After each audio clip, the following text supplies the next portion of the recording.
Now, collectively, Africa's economies are projected to grow by 4.8% this year and 5.3% in 2014. That figure, however, could be rather higher if African governments manage their mineral resources more efficiently. That's according to the chief economist of the African Development Bank. While presenting data on Africa's economic outlook in South Africa, Mthuli said regional integration, at least in terms of infrastructure investment and maximizing revenue from mineral resources, is absolutely critical and the best way, really, for African economies to improve the rate at which they grow. He spoke to CCTV's Guy Henderson on the quality of economic growth on the continent. What is the quality of this growth? Is it creating jobs? Is it inclusive? Is it giving opportunity to all? And the answer is no. So the idea of an inclusive growth index is to begin to capture the degree to which the totality of economic activity is to what extent is it inclusive. But presumably for it to become useful, people would have to make use of it. Absolutely. We share it with governments. We'll be doing deeper reports, with different countries.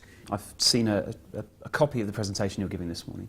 And it talks about, one of the things it talks about is harnessing the continent's natural resources properly to try and create linkages and try and diversify economies away from fossil fuels. By the end of that process, what's the point of having gone through it if those countries are no longer habitable because of climate change? Well, climate change is a big issue. And I think that, frankly, African countries are being sufficiently conscientized about the need for climate-resilient growth. The bank's own 10-year strategy talks about greening African economies, which really, one of the elements in that is building resilience to climate change. So I think you'll find over time, countries are getting more conscious about it. They understand what it means.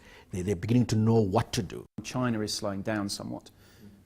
Is Africa in a position now to sustain itself comfortably despite those things? In the last 12 months, remittances have something like $60 billion coming into Africa. This is the highest level that has been recorded since we started recording these figures. In the last 30 years, Africa has lost easily $1.4 trillion in illicit outflows out of Africa. There's a lot more that's going on, in my view, that we need to fix to pay for Africa's development.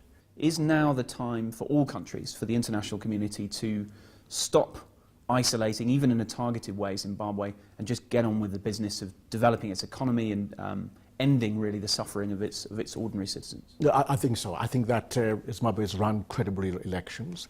There have been some issues here and there. Those have been raised by experts and not by us at the bank. Our view is we as a bank will engage in Zimbabwe for purposes of poverty reduction, dealing with the development deficit as we see it. And really, international investors should begin to look at the country and see what opportunities they can get into. Let's move on to Mozambique now. It's supposed to move into the vehicle assembly and export market. The South African nation is building its first ever car factory as part of a joint venture with a Chinese company, which may create some 3,000 jobs. With the details, here's CCTV's Julie Shire. It is here just on the outskirts of Maputo that we find the first vehicle factory being built in Mozambique, and it will be ready by the end of this year. Soon, Machedi hopes to be assembling 30,000 cars, trucks and buses per year to be sold to the local market. Machedi is a new Mozambican brand, the product of a pact between the government here and Shanghai-based investment company China Tongjian. It will promote the country's and Africa's economy and also solve unemployment. It's not a short-term project, it's a project for the public good. It will definitely contribute a lot for the African economy. The investment is worth $150 million. Machedi is taking advantage of incentives under an industrial free zone scheme, which is designed to revive this area.